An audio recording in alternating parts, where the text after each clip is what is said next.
to yet another video. My name is Thandegantete. Thank you very much for coming back. Thank you very much for stepping by. Thank you very much for being part of this channel and the work that you are doing in here. So on our last video, I was speaking about 7 stages of a grieving process. So today I've decided to come back again and talk about how long does a grieving process take. How much does a person take? How much long does a person take to reach the stage of acceptance, where we said it's the last stage of the grieving process, where the person feels like they've accepted the loss, they've dealt with the loss, they've gone through the process, and they feel like they have healed. So I've tried to make some notes in here where I'll be talking about how long is the grieving process. I know the grieving process varies from people to people, from person to person. It is not going to be the same for all of us, but I'm just making this research, and I'm also attaching my own experiences as I've explained that I'm going through the grieving process of both my parents. So these are the guidelines of how long the grieving process takes, or should take rather. So I'm going to keep on looking down as I go through the 4 different guidelines. So bear with me, Royalties, as I continue to go through these guidelines of the grieving process. So the first guideline of the grieving process says the grieving process has no set duration, and people move through each stage at varying rates. So this means we should not expect to grieve in the same way and take the same time, the same duration in our grieving process. People grieve in different ways. People adapt to their pain or to their circumstances on different times, on different levels, through different rates. For an example, as I was going through the grieving process, I mentioned that I was shocked. I experienced the stage of shock, but I was not denial about losing my parents when I was called and I went to see, and I found them still lying on the bed. I was shocked, but I was not denial. I was not denying the fact that they've passed on. But with someone else, it might take time for the person to accept that the person or their loved ones has passed on, or even like just taking time to grieve the loss of anything. I said we grieve a lot of different things. It's not just the loss of people, the loss of our loved ones, or the loss of the people that we are close to. We go through a loss of different things. Someone might be grieving the loss of their marriage. Maybe they're going through the divorce, and they're still in shock.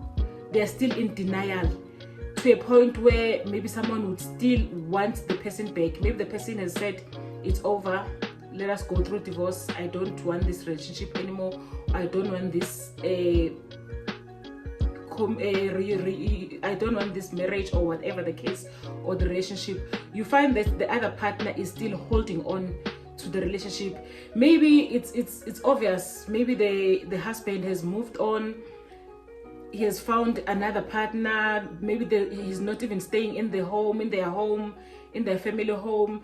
Maybe the wife is left with the kids, but the wife cannot release the husband because they're still holding on. They're in a grieving stage, which is called denial. They are holding on. They want to make the relationship to work. They want to see the family being together. They want to see the family living in the same house. They want to see things being normal, although they see that things are not normal anymore. Maybe the husband has moved on, he's staying somewhere with someone else, but the wife is still holding on. That is her way of grieving. But you might find that someone else going through the same process would quickly accept and say, you know what, anyway, he's moved on, he's living with someone else, or maybe he's moving on to a point of having kids outside there, so I'm moving on with my life. I'm picking up the pieces and I'm moving on. It is the end as it is, you know. So these are two people who are grieving the same thing or the same trauma, but they are grieving it differently. Their grief comes in different ways and in different times and in different forms, but it is still grief. So that means the second one understood quicker and accepted faster that the relationship has ended, but the first wife is still struggling. She's still struggling. She still wants to see things being normal, although things are not normal anymore. So let's go to the guideline number 2. It says symptoms of grief largely resolve after 1 to 2 years. However, this timeline is different for everyone. Yeah, I mentioned that as I'm making this research, I found out that they say the grieving process takes 1 to 2 years. But when I inquire from other people whom I know have suffered similar kind of grief, they told me that it takes forever. Someone says, now it's been 10 years since I lost my mother, I'm still feeling the same pain. Someone would say, it's 15 years since I lost my husband or my child. The pain is not as bad as it was. It's becoming better and better, but it's still there. And you speak to someone else who would say, I healed, I took something like 3 years. After that, I accepted, I decided to move on, I decided to continue with life and accept that the person has gone, or I've lost the relationship, or I've lost the marriage. I decided to move on for my peace sake. So people grieve differently and people take different times or different phases of grief. So the third guideline of the grieving process says, rather than experiencing a steady decline in grief, a person's emotions tend to fluctuate over time and come in waves. So this means instead of a person's grieving process to decline, meaning instead of the person getting better, sometimes the emotions fluctuate. You would expect to see a huge difference in terms of your grieving process. You'd expect to feel better. You'd expect to not be triggered by a lot of things anymore. You'd expect to be able to speak about your loss or the death of a loved one or the loss of the marriage or the loss of your child without crying. But only to find that as much as time is going on, you are still struggling. Instead of feeling better, sometimes it feels like we are getting back to step number 1. You're getting back to the beginning stage where everything happened. It's like you feel like there's no progress. You feel like there's no change or there's no growth in terms of your healing process. So this guideline says it is possible to regress instead of progressing in terms of your healing journey. It's normal if you feel like you're regressing, if you feel like you are being taken back a few steps backwards instead of moving forward. You sometimes feel like this loss happened yesterday. You feel like crying. You feel like you are being moody. You don't want to talk to people. You want to isolate. Even if it has been quite a long time after your loss, it is normal reality. Let us be patient with ourselves. Let us not rush the process. Let us understand that we are different.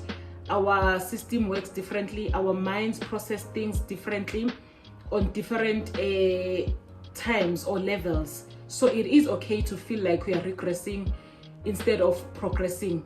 But bear in mind that there is growth. And there is this beauty that you've decided to go through the grieving process. You are not that person who says, I don't want to think about this. I don't want to go through this. I don't want to go to therapy. I don't want to deal with this. I'll be okay whenever I feel like I'm okay. That person is avoiding to going through the grieving process. But if you've decided to go through the grieving process, do not be discouraged when you feel like you are not progressing. Instead, you're regressing. It is okay. Take it easy, reality. One step at a time, you will get there. So the fourth and the last guideline of the grieving process says, it is common for reactions to grief to resurge after many years in response to triggers which may include birthdays, special events, holidays, songs, etc. So this implies to being triggered. Maybe let's say it's your mother's birthday. Like in my case, I still don't know how I'm gonna handle my mother's birthdays and my father's birthdays, Mother's Days, Father's Days. You'd hear people celebrating their parents, their birthdays, their big days, and I haven't thought of what am I going to do to close that gap or to fill that void. And it is possible that when people celebrate those moments, I might be grieved. I might be reminded of my loss. I might be taken back to the pain, even if the time maybe has been a long time. But hearing people speaking about their mothers, celebrating their mothers and their fathers, it might trigger me. It might take me a few steps backwards. Also, this implies to maybe hearing a song that you know your parent loved, like hearing the songs that my mother loved. My mother and I, we went to the same church, we fellowshiped at the same church, and I know the songs that she loved. Some of the songs she would ask me to sing for her inside the church. Maybe she would say, when we get to church, please sing this song, start this song and this song. I know the songs she loves. So I don't know how am I going to deal with the situation where those songs are being sang in church. And it's going to be something that I will have to face every Sunday. So I know I'm going to be triggered whenever I hear someone singing the song that I know my mother loved. You know, even big events, we are a big family, and when we celebrate something in my family, we all come together, we share the moment together, we bring a dish, each and everyone brings their dish, we share food, we share moments, we laugh, we go out, we are a family of fun. So now we have to start celebrating all those moments, living life without our parents. I know it's still gonna be a trigger, it's still gonna be a struggle, but we can only trust God that He's going to heal us, He's going to take care of our emotions. So this same to you, a reality. Trust God with your emotions. Trust God that He will take care of your needs, your emotional needs. God knows what we are going through, and He's here for us. He's gonna help us. That's the only thing that I'm holding on to. I don't have anything that I can hold on to except for trusting God, praying when I feel that I'm going through a difficult time. It's hard to move on. It's hard to forget some of the moments or some of the memories that bring me back to the place of pain. I'm only going to trust God to carry me through, to carry us through together with my family. So this is the long and short of this video, Royalty. Please comment on the comment section, what is your take on these guidelines of the healing process? Have you ever been triggered after the loss? Have you ever felt like you're regressing, like you're going backwards instead of going forward? Have you ever felt like your grieving process is declining? Have you ever felt like your emotions sometimes come in waves? You wake up in the morning and you feel like your emotions are high, they're coming to you in waves. You feel like your loss just happened yesterday instead of moving forward and experiencing growth and success in your grieving process. Please comment down below about your experiences and your feeling and thoughts concerning these guidelines. Thank you very much, Royalties, for staying, for tuning up to this far. It is Thandeka signing out right now. Don't forget that I love you and God loves you way more. Take care of yourselves, Royalties. Bye bye.